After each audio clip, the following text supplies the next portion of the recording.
Hi everyone, today I'd like to do a short review on the book that I've just finished, The Lion Rampant by Robert Lowe.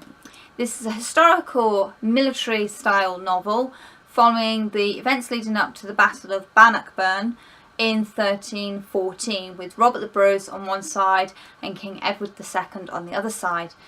This is a really well written, researched piece of writing. The author has actually looked at what little is known about the battle and the events leading up to it and jigsaw pieced it together to give us an entertaining novel following several characters, some of which are fictional but the majority of which are people who would have existed at the time, who we actually know about through historical documents.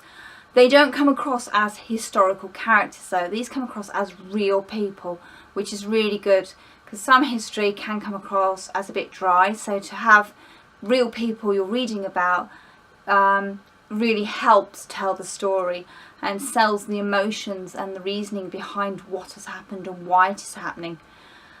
It starts shortly before Hal, our fictional character, is released from his 7 years in prison at the behest of Edward I. He is freed by his friends and therefore is in the service of Robert the Bruce, who seeks to firmly establish his kingdom in Scotland.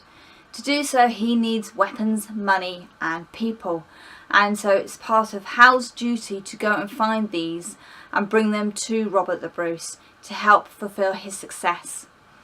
The book deals with lots of big issues, the politics obviously going on at the time, the land grabbing that was going on at the time, the brutalness on both sides that was happening, alliances that were not that healthy, particularly between the Welsh and the English at the time. And so you get a good picture of how messy this whole situation is. And by the end of the book, yes, it's very satisfying, but it's just a short portion of what has happened at this point in time, and you get the feeling that there is more to tell because, like history, it always keeps changing, things keep happening, and Robert the Bruce was by no means secure in his rule after the battle. I would highly recommend this book to anyone who likes historical, who's interested in Scottish history in particular, and anyone who likes well written adventure stories.